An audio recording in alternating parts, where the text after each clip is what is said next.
নোয়াখালীতে বিভিন্ন অনিয়ম দুর্নীতির অভিযোগে প্রধান শিক্ষকের পদত্যাগের দাবিতে মানববন্ধন করেছে শিক্ষার্থী ও এলাকাবাসী।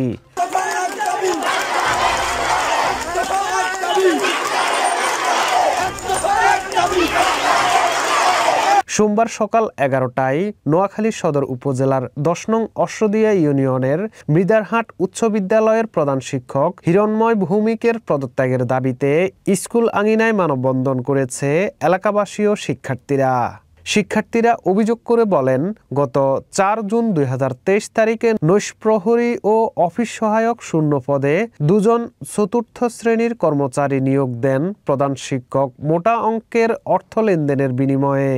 এই নিয়োগে কমিটির বিরোধিতা থাকলেও তার কোনো তোয়াক্কা করেননি প্রধান শিক্ষক।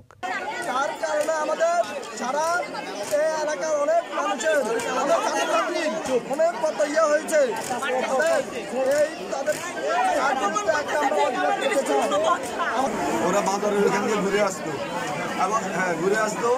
আর আমাদের এই স্কুলের পুরো শিক্ষক সহ এই স্কুলের সাবেক সভাপতি গোলাম হোসেন বাবলুর নেতৃত্বে এই স্কুলে এগুলো হয়েছে। ওনার নেতৃত্বে এই স্কুলের মাঠে খেলাধুলা করতে আমাদের ছাত্রছাত্রীরা এখানে ঈদের কঙ্কর পালায় মাঠটাকে অনুপযোগী করে দিয়েছে এবং এই স্কুল বাণিজ্য হইতে স্কুলের সরকারি নিয়োগ হইতে এই স্কুলের সাথে হাটসা স্কুলের প্রধান শিক্ষক এবং এই নাজপুরের বাহাদুর চেয়ারম্যান এবং আমাদের অস্ট্রেলিয়া ইউনিয়নের আব্দুল চেয়ারম্যান সহ এই সংশ্লিষ্টতার সাথে ওনারা সবাই জড়িত। আমি বিদ্যালয় স্কুলের হাটসার এবং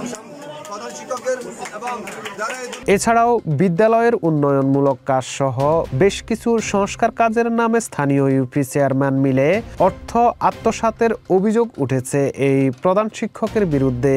স্কুলের শিক্ষার্থীদের সাথে বিভিন্ন অনিয়ম ও বৈষম্যমূলক আচরণ এবং স্বেচ্ছাচারী আচরণের কারণে এই স্কুল থেকে বহু শিক্ষার্থী অন্য স্কুলে চলে যাওয়ার অভিযোগ রয়েছে। বিদ্যালয়ের মুসলিম শিক্ষার্থীরা বিদ্যালয় আঙিনায় নামাজের ব্যবস্থা করার জন্য অনুরোধ করলেও মুসলিম শিক্ষার্থীদের জন্য নামাজের কোনো ব্যবস্থা করেননি তিনি। স্কুল মাঠ শিক্ষার্থীদের খেলাধুলার অনুপযোগী হয়ে থাকলেও শিক্ষার্থীদের অভিযোগের প্রেক্ষিতে কোনো পদক্ষেপ গ্রহণ করেননি প্রধান শিক্ষক।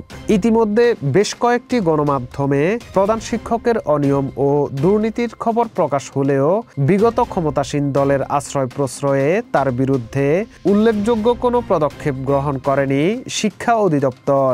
এ সময় শিক্ষার্থীদের আন্দোলনের মুখে প্রায় 3 ঘন্টারও বেশি সময় অফিসে জিম্মি দশায় থাকতে হয়েছে প্রধান শিক্ষককে। এ ব্যাপারে জানতে প্রধান শিক্ষকের সাথে যোগাযোগ করলে তিনি জানান, তার বিরুদ্ধে আনীত শিক্ষার্থী ও এলাকাবাসীর অভিযোগগুলো সম্পূর্ণ মিথ্যা, বানোয়াট ও উদ্দেশ্য প্রণোদিত।